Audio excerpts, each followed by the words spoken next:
चाहते क्या हैं? सिर्फ मैं ही नहीं, सरदार पटेल भी यही चाहते हैं कि हो सके तो संविधान में आरक्षण की बात ही हटा दी जाए। मेरे रहते संविधान से आरक्षण नहीं हटने वाला, चाहे आप कितना भी जोर लगा लें मुंशी जी। पर कोई रास्ता तो हो सकता है ना? हाँ, एक रास्ता है। मैं ही हट जाता हूं संविधान की ड्राफ्टिंग कमेटी से। अरे फिर आप लोग जैसा चाहें वैसा संविधान बना लीजिएगा। सुनिए भीमराव, भीमराव सुनिए तो। उस दिन से डॉक्टर अंबेडकर ने संविधान का मसौदा बनाने का काम बंद कर दिया और ये भी संदेशा भेज दिया कि वो ड्राफ्टिंग कमेटी से ही नहीं, लॉ मिनिस्टर के पद से भी इस्तीफा दे देंगे। ऐसे गुणी, मेहनती और जिम्मेदार इंसान के जाने की आशंका से खलबली मच जाना लाजमी था। अब एक ही रास्ता सामने था और एक ही संकट मोचक।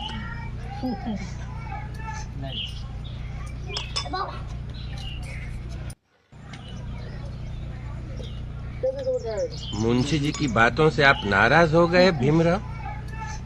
लेकिन वो तो आपकी बात लेकर आए थे मेरे पास, इसीलिए मैंने कहा कि मैं ही ड्राफ्टिंग कमेटी से हट जाता हूं। आप तो जानते हैं, कांग्रेस क्या पूरे भारत में दूसरा और कोई है ही नहीं जो हमारे संविधान को आकार दे सके।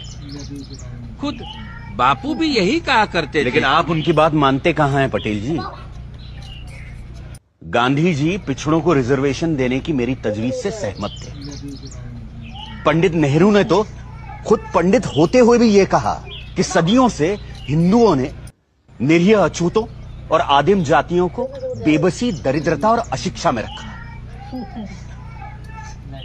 फिर अगर हमें उन्हें सबके साथ बराबर लाना है तो हमें उन्हें स्पेशल ट्रीटमेंट देना ही होगा। आपकी बात सही है, पर आप तो जानते हैं कि बड़े पदों पर हम मेरिट के आधार पर ही लोगों को ले पाएंगे।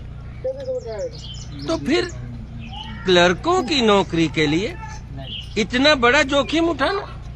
जोखिम? मुझे तो इसमें कोई खतरा नजर नहीं आता।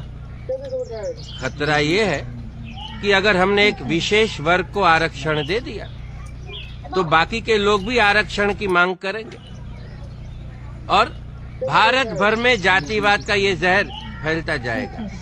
जहर तो हमने पिया है सदियों से और फिर भी हम जिंदा हैं। रीढ़ की हड्डी तोड़ डाली आप लोगों ने हमारी, फिर भी हम लोग खड़े हैं। एक बार हमें अपने बराबर आने का मौका तो दीजिए पटेल जी, फिर देखिए कैसे हम आगे निकल जाते हैं। और ये